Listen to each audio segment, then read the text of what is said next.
Stanisci of NLL Lacrosse Talk. Welcome to the Spanglish World Network on Zingo TV, channel 250. Please remember to download the Zingo TV app at the respective app stores for iOS and Android devices. While you download, make sure you rate, leave a comment. Both apps are absolutely free. Zingo TV is available on Google Chromecast, Amazon Fire, Fire TV sticks, Roku sticks, and also now smart TVs 2016 forward. Now on NLL Talk, our co-host Gary Groob and our very special guest Rich Lisk, who's very patient and an executive of the New York Riptide, and he's also been awarded with an opportunity of being the executive of the year. First of all, Rich, I apologize for the gremlins that have come in here. All the delays. I was getting nervous. I was getting nervous that we were going to talk soccer, and I knew nothing about soccer. Something about kicking a ball. That's all I know about soccer. So that's about it. I would have just said Messi's name a bunch of times. That's all I know. Yeah. Well, listen, I'm grateful that we're talking about lacrosse because that's really why we're here. And I have to say, first of all, like we usually do, I'm going to assume that you had a stick in your hand. No. Never. You know why I say that? Because usually I ask a question. What started you in lacrosse? So I guess the question I'm going to have to ask, because the big thing about you and many of the people more and more that are getting involved in the NLL, many of them come from a background of money management. Is that an overstatement on my part? No. There's I like to say there's more of the business people, like the sports business side of people coming into this side. And when I started my career, I was a baseball player. I thought I was going to be the next shortstop of the New York Yankees. And then I figured out that I couldn't hit. I could field okay, but I really couldn't hit. So I went into the sports business side of the business. And that's where I really cut my teeth. And then when I was in the ECHL in Trenton, New Jersey, running a hockey team, I was the assistant GM. I did the business side. My GMs came to me and said, "Do you want to learn the other side of the business?" And I said, "Sure, I'll learn the other side of the business." And I was more hockey focused because my kids played. I was a level 4 coach at one point. I owned my own hockey school. So I got more involved on that side. So the hockey part of it came, I won't say naturally, but it came somewhat naturally on that side. And then getting into lacrosse, it's such a close sport. Hockey is so close to lacrosse.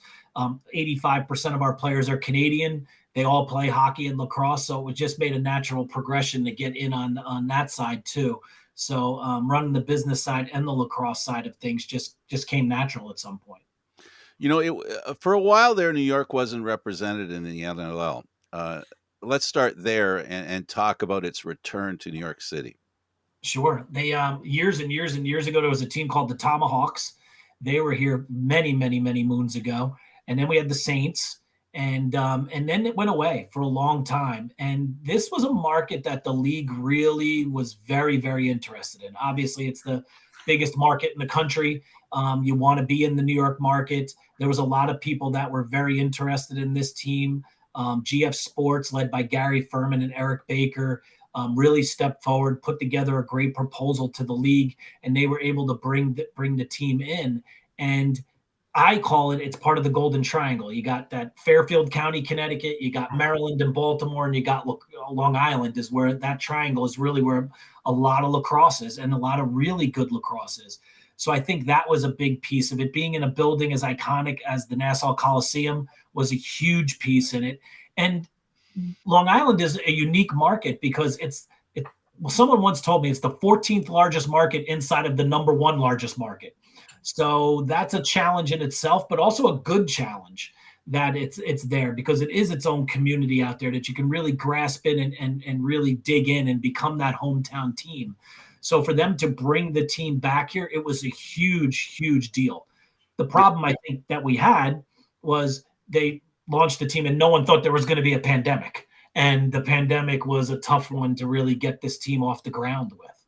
In a positive sense, though, the Islanders, the hockey team in the community, built such a great reputation for Nassau County Coliseum. But along with that, it also bred dedicated fans within the Long Island community. And is that something that you're capable of tapping into? Oh, absolutely it is. Yeah, we just did a promotion last year where the last Islanders home game, we bottled their ice and we sold barn believer packages where we sold a couple of hundred season tickets where those people wanted to sit together in their favorite section, and they each got a piece of the last ice the Islanders ever played on. And we called it Rock the Barn, Barn Believers, and people love our building. There are certain buildings in this world that I call iconic. Madison Square Garden is a building that's iconic. Old Yankee Stadium at the time was a building that was iconic. The Nassau Coliseum is a building that's iconic. They go away after a while. And me being in this sport and many sports, I'm a big aficionado. I love the old barns. I love the old barns. So to be in a place like this it checks off my bucket list. I can tell you that. As a sports marketer and someone who runs teams, to be able to run a team in the iconic building of Nassau Coliseum, I pinch myself every time I go in the building. It's been great. And I always tell this story. How I grew up in New Jersey. I met my wife when we were in high school, and she's one of 7. Her 4 brothers and her father eat, sleep, breathe, die with the Islanders. Their favorite memories were sitting around watching those 4 Stanley Cups. And that's what I want to do. And I want to bring to new families. I want to put banners in that rafters. I want to retire people's numbers. I want to win championships.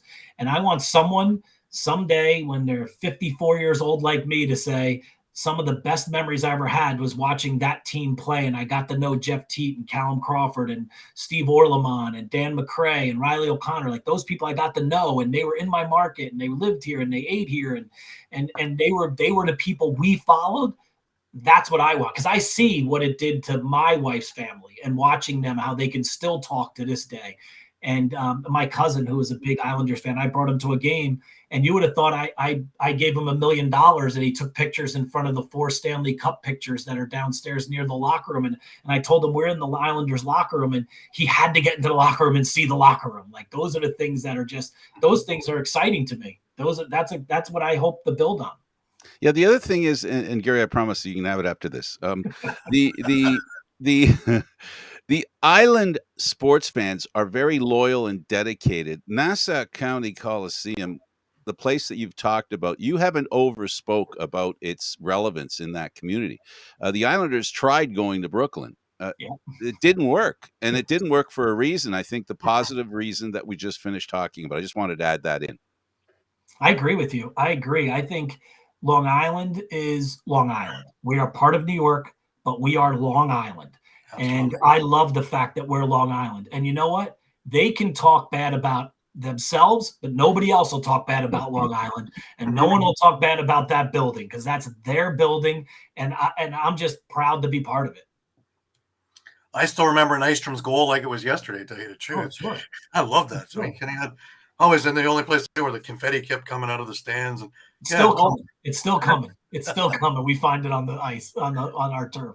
That's amazing. I want to delve a little bit further back, though. Sure. Yeah. Well, first of all, I want to get into your WWE years. I couldn't let that one alone. I get it. Mike wouldn't let me. I got one I'm not going to let alone either, but keep going. Okay. working for Titan Sports in Connecticut. Let's talk a little bit about that and learning from Vince McMahon and the rest about how to see the big picture, more or less, and how to work towards a goal from a goal. It was the greatest experience I could have ever had. I was in college. I wanted to be in sports marketing. At the time I was at Rutgers University, and Rutgers University had different colleges. One was called Cook College, and I was at Cook College, which is the agricultural school. And if anyone knows me, I'm the furthest thing from a farmer. So I wanted to be in sports, and they said, go to Madison Square Garden, get an internship. So I did my internship in Madison Square Garden boxing, got out of boxing. And the way our world works, it's all like who you know. And my wife to be, her brother had an assistant named Marie Dillon. Marie Dillon had a husband named Bernie Dillon. Bernie Dillon was the right-hand man to Donald Trump doing boxing at Trump Plaza. So I thought I was going to get into boxing. They bring me down there. We do an interview, and he goes, I don't have a job. Try the World Wrestling Federation. And I have a friend there. Call this guy. And I was like, do I want to go into wrestling? I want to be in sports. Is that really sports? But I was getting married. I was delivering beer. And I'm like, I got to do something. So I send my resume. I don't hear anything. I call this guy up that they gave me the number. His name's Basil DeVito. And he picks up the phone right away and he goes, "We just fired someone. Can you be in Stamford tomorrow for an interview?" So never been out of the Jersey Shore, drive to Stamford, Connecticut, go to the WWF, get the interview, driving home. Now we don't have cell phones, right? It's over 30 years ago. I live with my grandmother. I get home to my grandmother's house and they offered me the job, $22,000 to join the World Wrestling Federation to be a pay-per-view coordinator. So I didn't know what that meant, but I took it. Sure. And I had to move to Stamford, Connecticut. And I asked, what does a pay-per-view coordinator do? And they're like, well, in the way back when, older people like myself would remember this. You get a bill for your cable, and inside that bill was a little piece of paper that said, watch WrestleMania on this channel for Cablevision, and you pay this amount. I was the guy who put that in that bill and made it and distributed it and got it out to all the cable systems and did that for a year. And then I went to Basel and I said, I'd really like to go on the road. And I know there was more to this than this, but it was basically, here's your budget. Here's where you're going. Go live in LA. Here's the wrestling card, live in LA for 6 weeks and promote. And I was a promoter and I was on the road, sometimes 200 days a year out on the road promoting shows. And I traveled to all these different places and worked with the wrestlers and did everything from soup to nuts, work with the buildings, sell the tickets, sell any sponsorships, do all the PR and all of that stuff. And it was great. It was the best learning experience for a 23-year-old to have. I was 23. I left there when I was 27, started at 22. So between 22 and 27, it was the greatest experience to do it because the boss, Vince McMahon, was such a visionary and never took no for an answer and never put in his vernacular, we can't do that. It's why can't we do that? And I got that instilled in me very, very early. They gave me an opportunity to promote a couple of pay-per-views. I did the SummerSlam that Lex Luger and Yokozuna was in. That was set a record at the Palace at Auburn Hills. I was involved with the Deck of the Intrepid where Lex Luger slammed Yokozuna. I did 5 WrestleManias, which I was very proud of those WrestleManias. I think my last WrestleMania was with Kevin Nash and Shawn Michaels when they fought. And I was involved with the Lawrence Taylor, Bam Bam Bigelow one, which was really exciting. So I couldn't speak more highly of my time at the World Wrestling Federation. They taught me so much. They gave me the confidence to go out and again, ask why not? Why can't we do that? Instead of, I can't do that. They gave you that they instilled that in you. They gave you that confidence to do that. And Vince and his family were great to me and so respectful and really treated me and my family very well. It was a great experience and probably the best starting job anyone could have ever had.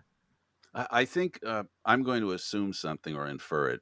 You can pick whichever one, but I suggest and I think that part of the success that your past gave you is when you did hit the road, because it gave you a chance. I think I'm going to ask you, how important was it to interact with all these different arenas, all these different, I'll call them promoters, even though they were only promoting their one arena.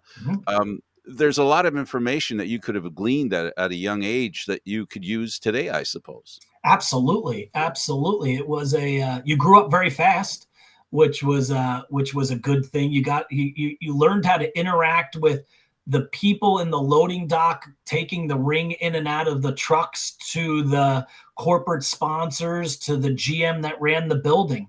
You were the World Wrestling Federation representative. That's who they knew. That was you. And you had to interact with all of those people and then interact with the talent and how not to be a fan of the talent to get a job done, but also to be a fan of the talent, to respect what they do every single night. So yeah, it was a huge, huge education. I think it was done at the right time for me. I'm sure other people do it at different times, but again, it was my real first job. And to be able to have that education so early was a huge learning curve for me, huge learning. And something that I will never take. I will never, what's the word I'm looking for? I'm stuck for the word because I'm so grateful for it. I'm just so grateful. Never underestimate Exactly. the opportunity that was afforded you by virtue of what you did. Yeah, no, automatically, I was a supervisor myself in my life, supervisor of construction. And the way I'll put it, if the viewers don't understand what you just said, what ends up happening is you have a series of dominoes in your head, various groups of dominoes, and all that has to happen is somebody has to ask a question, and all these dominoes start to fall down Oh yeah. because of your Oh, yeah. experience. I can relate to what you're talking about and how you learned. I learned IOJT too. So, Mhm. like on the job training has its way of creating an osmosis situation where you learn even when you don't even realize you're Oh, learning. exactly. Exactly. Like I learned that you're out there, like you're doing this, like you're not in a training. Like here it is, you go and you either sink or swim. And my personality from my background and how I grew up is that I was never gonna I was never gonna sink. I was never gonna sink, and I think I worked better in that situation. I don't know how I would have been if I had like a micromanager or something over the top of me to start off with. I think those are things you learn later on, and I think my personality is that I like to lead and get out there and do things, and that's something I had to learn later on, was to almost delegate things out, because at an early age you couldn't, you had to do it, and that's something that I'm learning now as I go along. But I'm glad I'm learning how to delegate than not the other way around. Yeah, Eduardo, Gary's in the waiting room. He's backstage, so if you wouldn't mind bringing him in. Um, yeah, what I was going to say was that at a different age, you have a different approach, and it sounds to me like the lesson that you learned was all that learning you did. You had to get to the next stage, which is now entrusting your knowledge and your your responsibility in handling it by passing it on to other people, and then expand your knowledge base from that position. That's how you have growth. Exactly. Being static doesn't work.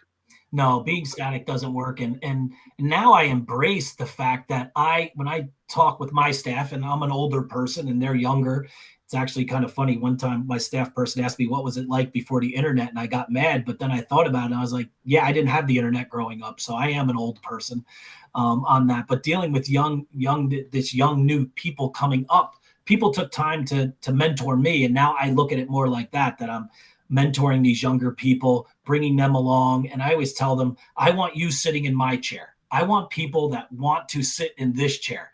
I'm not insecure enough where I'd be like, oh my There it God, that is. person wants my job, I got to worry. No, I want you to want this job. And if you don't want this job, then that's another conversation I think we need to have. But I embrace that almost like a teacher. I really, really love that part of this job. Yeah, there's the security and confidence that a person has. That's Gary calling me. Let's see if I do this. You want to take part like this, Gary? You want? I can't get in. I can't get into the show. I guess Eduardo went shoveling snow or something. Yeah, that could actually be true. It's not a joke. It's true. I'm sorry, I can't control it from here. So I talked about the gremlins. They You're persist. there. I guess they persist. I've been watching the show, and it's great. I'm loving the background. Go ahead. Can you hear me, Rich? Yeah, I can hear you. Oh, great. I want to talk. Well, your GM years. You started with Philadelphia. Yeah. You had a couple of years there, and it was an interesting time because it wasn't really the glory days there. Things were changing, things were moving, attendance was dropping. Mike French decided to move the team, and so you were part of the move to New England. Let's talk about bringing a storied franchise like Philadelphia over to New England to a casino, which a lot of us had never heard of in Connecticut. Well, that's true. We didn't hear about it in Philadelphia either. So that was interesting when Frenchie and Brad Brewster sat me down and told me what was happening. And we had a staff that couldn't come with us. So that was tough. That was really, really tough. Because I think when I got to Philly, we started to almost start to turn a corner a little bit. And we were putting together a really good staff. We were starting to do some really good things. But this move made a lot of sense. So I got the why we did the move. But still, though Mohegan was taking care of all the business side of things, and we were going to handle the lacrosse side of things at the time. So we couldn't take our staff. So that was a tough conversation to have with some staff people. And then we went up there, we met with Mohegan. And when you get there, you see, wow, like I get what these guys are going to do. We were the first team owned by a whole Native American tribe. I know Kurt Stiers is an individual Native American owner of his team, but we were owned by the whole tribe. They really introduced us to what the Creators Game meant and means. They introduced us to the history, which I was very, very excited about. And they introduced us to having an infrastructure. Because remember, in Philly, we were tenants in the building. They owned the building. We rented the building from them. Now we're owned by the building, and they own the concessions, and they own the parking, and they own the merchandise. And so now we have a lot more resources at our disposal. I think our first year was a little bit of a hiccup on and off the field. They had a WNBA team there. They thought that they could market to the WNBA people would come and see our event. That's a different audience than ours, I think. I think we were integrating ourselves into their staff. I was a liaison between the old and the new. I was a independent contractor my first year with Mohegan, and I was trying to sit between both of them to give them what worked in the past, ticket sales wise and things, and then what worked on the floor. We had 10 weeks to put it together. We didn't have uniforms. We didn't have a logo. We didn't have a field. You have to remember, people don't realize this, that Mohegan Sun Arena is not made for hockey. It's made for basketball and concerts. So we had to fit an arena in there. We couldn't keep the boards up. We had to get boards that come up and down because it's such a busy arena. We needed glass. We needed everything, all the infrastructure. We just came with some players and some sticks and balls. Everything else had to be put together. And that, I remember our first game, we won 17-7 against Rochester. And then the next game we won, and everyone thought, yeah, maybe they know what they're doing. And then we went 2-14 after that on the floor. So that was a little bit different. And then off the field, we were starting to integrate into that community a little bit more. Remember, they know how to market casinos. They know how to market concerts. They know how to market women's basketball in Connecticut. I don't think they knew how to market lacrosse and box lacrosse in Connecticut. And then my next year, I came on board as a full-time employee of Mohegan. I got more involved and was more involved on the business side as a liaison and a consultant on the business side. And then we revamped the whole thing off the floor. We hired Glenn Clark. We brought in Jimmy Beltman. We really started to work together. And then that year was a magical year. We went 10-8, made the playoffs, won the first round of the playoffs. And we were able to trade for, I was able to trade for Sean Evans. I was able to bring Kevin Crowley back. So those pieces really fell into place. And I think that's really where it took off. Glenn, myself sat down. We came up with a 5-year plan. We presented a 5-year plan. And that 5-year plan said we'd be playing for a championship in the years 4 and 5, year 4 and 5 playoffs and championship. And I believe the 5th year of that 5-year plan with Glenn and I was the pandemic year. And we were 8-3. And everyone thought we could win the whole thing. And then the pandemic hits and I leave. So I was proud to say we did what we said we were going to do. And that was a very special time. When I left, it was really, really, really hard. I love Mike French. I think Mike French is a tremendous human being. He gave me an opportunity. I will never forget that. He's a dear friend. Leaving Mike was tough. Glenn and I have developed a great relationship. He's one of my best friends. We vacationed together. That was tough. Guys like Brett Manny, who I was with for 7 or 8 years from Philly here, those are tough conversations to have. So it was a tough time to leave, but it was the right time for me to leave. I was looking for a new challenge, and the Riptide and GF Sports offered me that challenge. Allow me to remind people that we're talking to Rich Lisk. He's a New York Riptide executive, a candidate for Executive of the Year as well. Keep rubbing it in, I guess. Gary, go ahead. Yeah, what do you think went wrong in Mohegan that moved them to Albany? My opinion, I think the pandemic. I think the pandemic probably had a lot to do with that. They had a lot of layoffs because of the pandemic. You know, they're a casino, and they got hit hard with people not being able to go there and spend money and go to the restaurants and be in the entertainment world. You know, we are an entertainment company, but we're not a casino and we're not a hotel. And they had a lot of people, a lot of things going against them. And I think once that pandemic hit, you start to look at your business in a different way. Again, I was never there. I wasn't on that side during this whole thing, but I'm speculating that They've had the WNBA team for over 15 years. It's women's basketball in Connecticut. It makes sense. It was probably the right time with how they had to relook at their business and not knowing when their business was actually going to come back full swing. Someone stepped forward and said, hey, if you're looking to sell this team, I'd be interested. It was probably the right time for them to make that move. Right.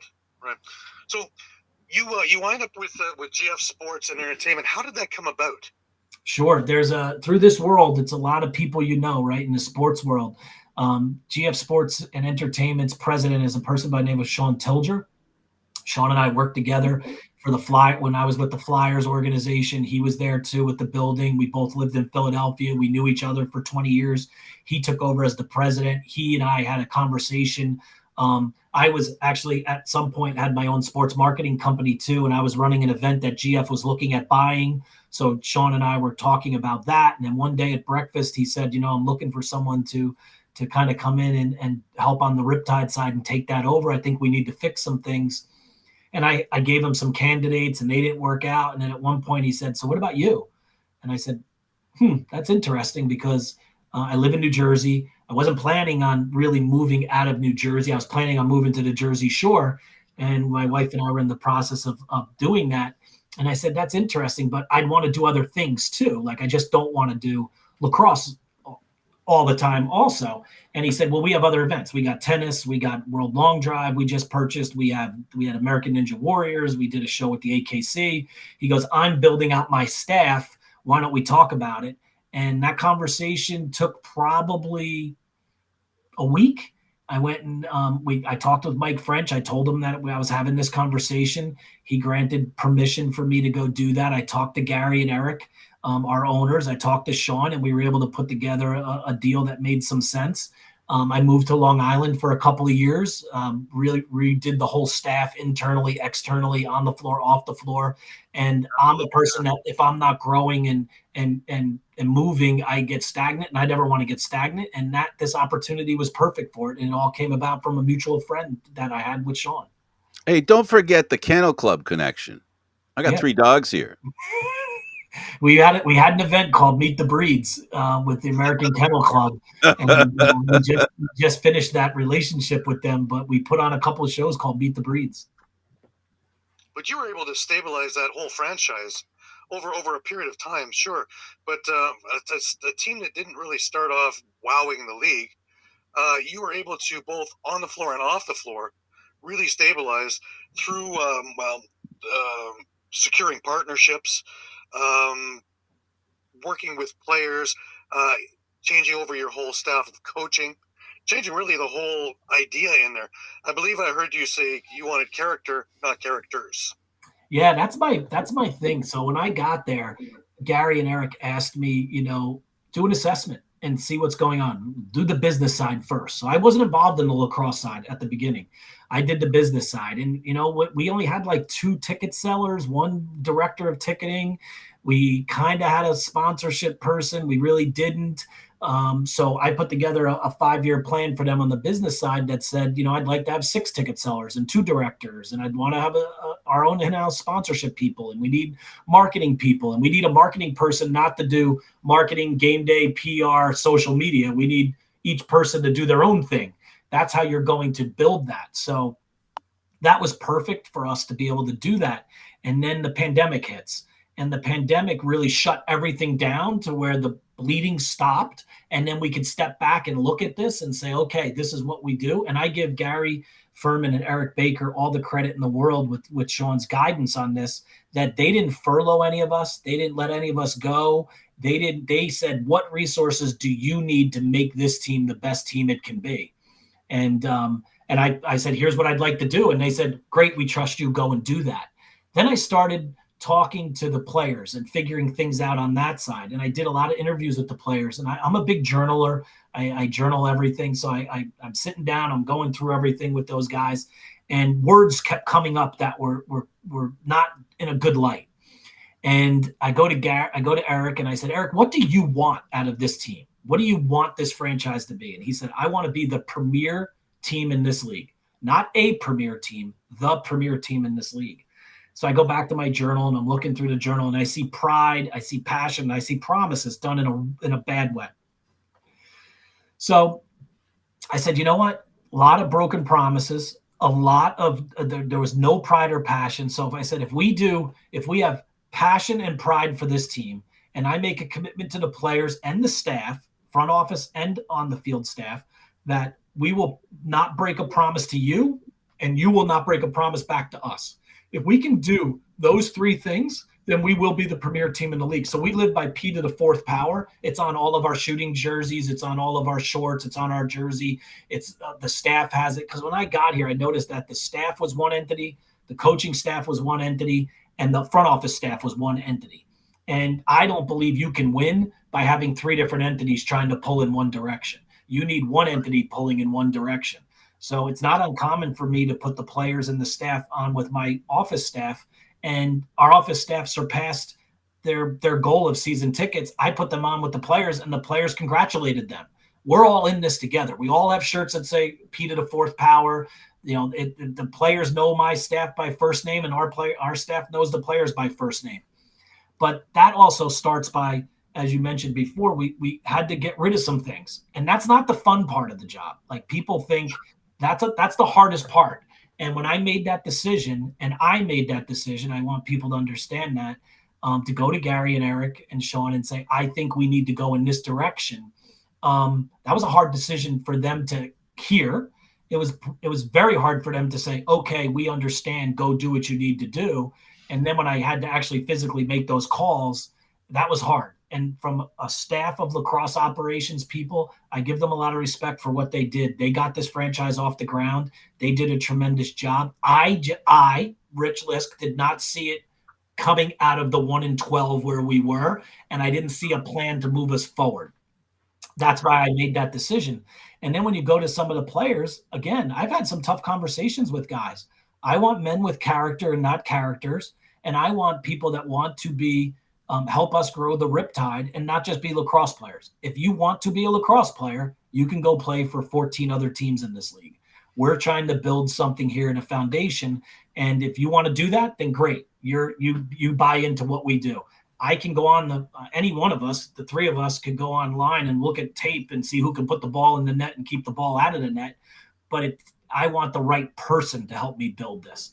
And I think we've done a good job at that. We've developed a really good staff. I love the staff we have here, from Jim Veltman, who I've dealt with in the past as our GM. I couldn't think of a better character person to have lead us. To Dan Ladisor, who's another character human being and a leader among men. And Jason Crosby and Pat Jones, to Bennett Drake, to Angus Dinley, to Jim Dasberg. That's my staff, and I'm so proud of them, what they've done. They took a team from 1-12. They got us to 6-12, and in the 20th week of the 22-week season, we were banging on the playoff doors. And we've developed a team that I think is ahead of where we should be, where we were going to be in my 5-year plan. Playoffs this year is on our radar, and that was in my plan for next year. I apologize for the cliche. No. But I guess it's kind of like being on the same page. I know that's an oversimplification, It's but nice when you're on the same page with people, right? And all those different pages, it's hard. Yeah, and when you're on the same page, you have an understanding for why people do things that might not be doing your part, right? Mhm. So Absolutely. that's the key, is to allow people, trust people to make the interpretations of what they hear and allow it to fit into their future thoughts and future decisions. And absolutely, they're the experts, right? I'm not a coach. I started this conversation by saying I never played lacrosse. That's not my thing. My thing is I can run the business side of a team. I can set the culture. I think I have a good ability to bring people together and get us all pulling in one direction. But they're the experts, and I'm not insecure to have the experts do their job. Like, they're the experts. Go do your job. I want you to. I'm not going to micromanage you on that side. And I think we all work really well together. Jimmy and Laddie and myself, we talk every single day, and we each have our own piece of the puzzle. I don't tread on their pieces, and they understand what I'm trying to accomplish from an overall picture. I always tell them, you guys are in charge of the team. I'm in charge of the organization. and here's the overall umbrella of the organization. And you guys fit that under that umbrella. That's exactly what we're looking for. Is an example, would a fair example, just to give the viewers and listeners an opportunity to understand what we're talking about? It's the same thing where a coach has to understand a little bit about the finances and how it affects the players that are on his team. Absolutely. Absolutely. I am an open book. My staff knows everything about the business side of our team. Because if I held back on the business side of our team, I'm not giving them every resource they need to put the best team on the floor that we have. Right. And I'm honest with them. And I say to them all the time, guys, I don't like gray area. Gray area gets us all in trouble. I like yes or no, black or white. We all might not like the answer, but at least we know it, and then we can deal with it and how we work with it. So why would I ever paint a picture to them that, yeah, you could go out and spend all of this money because this is happening on this side?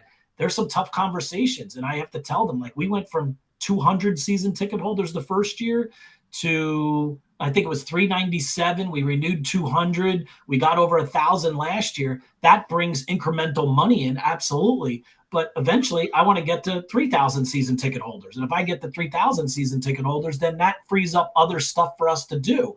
But right now, I don't have 3,000 season ticket holders. So this is how we have to live. And they get that. But if you don't have that open honesty with people, it becomes hard. It becomes really, really hard. And then I'm trying to do a job, and I'm asking them to do their job, but I'm not giving them all the information to do their job. And that's not fair. Right. Now, you've also done a lot for the community and being part of the community, the Riptide Training Academy, Next Level Training, and things like that. What is the goal of everything here? I realize you want to bring youth in, but it also brings in more people viewing too, doesn't it? Absolutely. I'm here to grow a brand too. I want to grow a brand. I personally, from me, Rich Lisk personally, I love the community aspect. I think I mentioned before, I owned my own hockey school. I had my own 3-on-3 league where we taught autistic kids how to skate and put them in a league. That's the stuff that I love to do. I love to get out and talk. I love to be at the Chamber of Commerce meetings and the dinners and things like that, because that's how you become part of the community. I don't think, and it works for different things. If you want to be a sports team, my opinion, you want to be a sports team, you want to have longevity, you need to be woven into the fabric of the community. You cannot be woven into the fabric of the community if you act like a traveling road show, like a circus that comes in for a couple weeks, puts on a really good show, leaves, you don't hear from them again until they come back in the next year. That doesn't work if you want to be part of the community.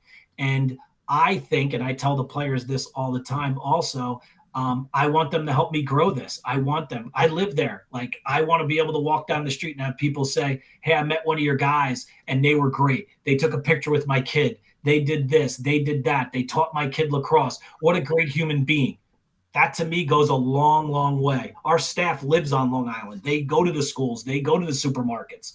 I want them to hold their head high and have pride and passion on the team they have. And if we don't go into the community and do those things, like the training academy, like Next Level Training, like working with partners like Orland and Cohen, like working with partners like FLG and running a 10-week lacrosse clinic, those things, we can't exist. And I don't know if I'd want to exist with someone who wanted that. And Gary and Eric, when they were talking to me, that was one of our pillars. Community is one of our pillars. And I don't think if community was one of our pillars, I don't know if I'd be here from my own volition. I don't know if I would have taken the job on that part. Let's not forget. Gary, I can turn that off now. Good.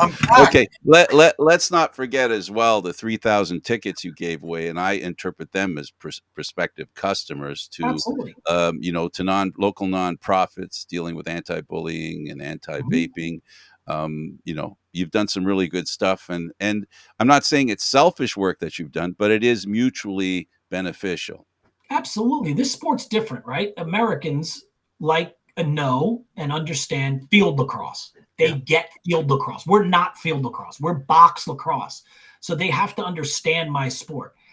If I give a ticket to somebody that comes out and understands the sport and tries it on, they will become a fan. There's a lot of things going on. There's a lot of music, there's hitting, there's this, there's a lot of goals. So I just got to get them in the place. So for me, I don't look at that as, oh, he's just giving away tickets. I look at it as an investment. We're investing in the community with these things. And this is what will come back to us. And it might come back to me in 5 years from now, but I know it is going to come back to me. Well, the one thing I've noticed, because I remember seeing the Riptide in preseason when they played Toronto, is you have a fast team. Yeah. That's something that just stood out amongst everything. I saw guys who were getting up there in age, guys who played here before, but they looked like spring chickens. Something about the environment has just gotten everybody jumping. And I love your lineup. I think it's fantastic. I think there's a lot of offense. I know you spent a lot of time working towards getting an offensive crew. I think that your goaltending is coming up. I've known Stephen Ollerman because I've been with the Brampton thing since he was junior. And your defense is coming along. So I really do think the playoffs are it's not a far stretch for you guys. We have to learn how to play together, and we have to learn how to. We're still young, and we got to learn how to. We have a lot of 1-goal losses, and we got to learn how to get over those humps. But I do like the makeup of our team. I think. I always say this, a couple of phone calls we made, like bringing Callum Crawford here. I had a good relationship with Callum for years. Getting him to come here and buy into what we were doing was huge. But I always tell him, and I joke around, listen, being 1-12, there's at least one silver lining. You get the first pick in the draft, and that draft was Jeff Teat. So that's a good thing. So I look at that. But I think one of the most important phone calls we ever made was I'll try to see if I get this right. August 1st, 2019 at 12:05 a.m., I called Stephen Orleman and said, I know you're a free agent. I want you to be the goaltender of the future for the Riptide. And he said, you're calling me at 12:05 a.m.? And I said, I wanted to be the first one they talked to you. And he called me back the next day and he said, I'll sign. I want to sign with you. And I said, that was one of the best phone calls we made because he's a good young goaltender that now we can build the defense in front of him. And we already had Callum in place and we knew we were getting Teeter. And now you start adding in the pieces after that, like picking up Connor Kernan. Jimmy made a great trade with getting Connor Kernan here. The guys who drafted, Reggie Thorpe and those guys who drafted Jake Fox, great draft. We were able to pick up Riley O'Connor this year. Great. Dan Lomas coming here as a free agent. Great. We were able to draft Larson Sundown. I like the way the offense looks. We had to do a little back end stuff because defense is hard in this league.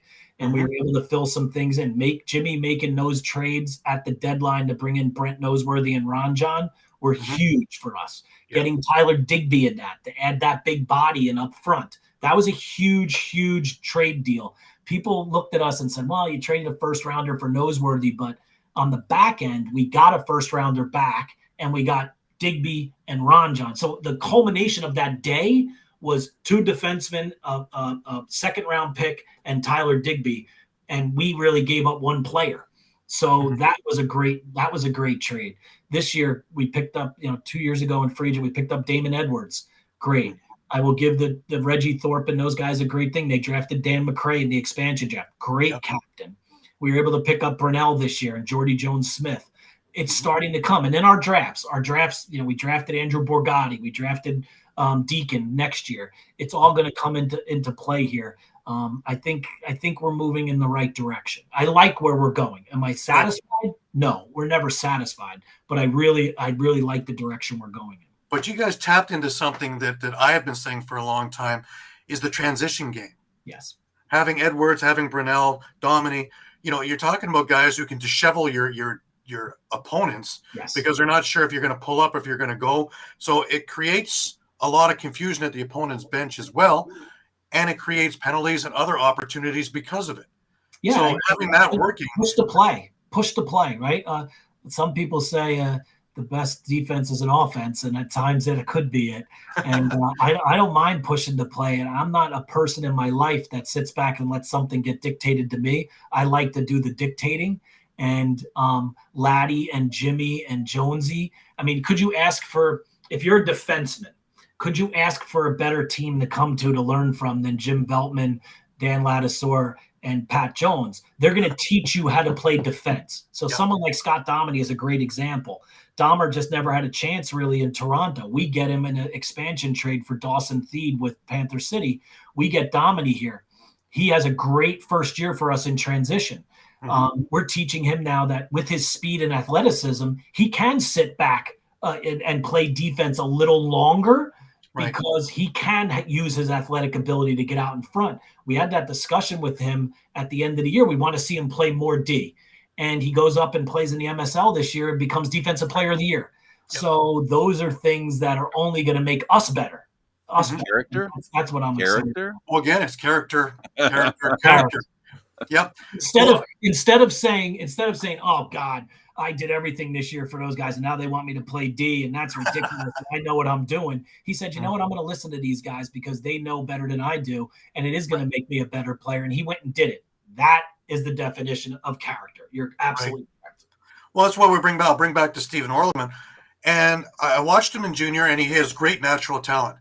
But we've had Paul St. John on a number of times from the Arena Lacrosse League, and he really refined his skills over in the Arena Lacrosse League with the coaching and with all the other things that were going on. And he became that goalie that was ready for that next step of NLL and being with you guys. And watching him grow to where he is now, he's taken an even bigger leap. So there's another character guy that has taken in all the information that's been afforded to him and putting it to use that he can be that piece that you can build in front of. I couldn't agree with you more. Orly and I have talks all the time. I'm a big meditator, so I meditate. And Orly and I talk about meditation. We talk about stretching. We talk about yoga. We talk about all that stuff. You know, sometimes guys just say, I'm going to do my own thing. I'm just going to do my own thing. I'm going to do this. But we have a goalie coach, Angus. And sometimes goalies, you know, they get in their own heads and stuff, and they think they know what's going on. But our goalie coach, Angus, talks to our goalies every single week, and they accept that, and they want the resources to it. That's the kind of people you want building a team with. You don't want people saying, I got this. I'll see you on Saturday. No, what really takes place is Monday, Sunday you're traveling. Monday to Friday is where the real work gets put in. And that's the character part where nobody's looking, right? Monday through Friday, no one's watching Steve Orleman on TV or watching him at the arena saving balls, but he's the guy in the gym, stretching, eating, hydrating, doing all the things that what they say when character is built when no one watches. That's the stuff you need. And sometimes, you know, there are players that don't have that. And he is one of the players that has that. And I'm excited to have him.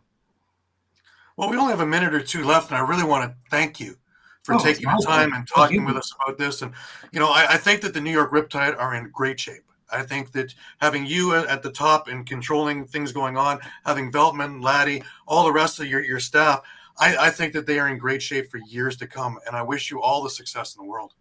I appreciate that. Listen, you're only as good as the people you surround yourself with, and I'm blessed and grateful to have surrounded myself with the best and the people that I want to build this with. So all the credit goes to them. They're going to take us to the next level. And I appreciate you guys taking the time to have me on. It was really fun, and I'd love to do it again. Well, we appreciate what you did. Absolutely. Thanks. And we didn't talk soccer, which was great. No, thank God. Well, I was able to make it for about half of this show. You know? We work on the fly, like I told you before. Won't make it work one way or another. It was perfect. It was perfect. The gremlins were at work tonight, and we survived. Thank you for doing this. I thank you as well. This program salutes lacrosse and the NLL in a way that we think no other show does, and it's important to us that people understand not just the heart but the soul of the game as well. I appreciate it. Thank you, guys. All right.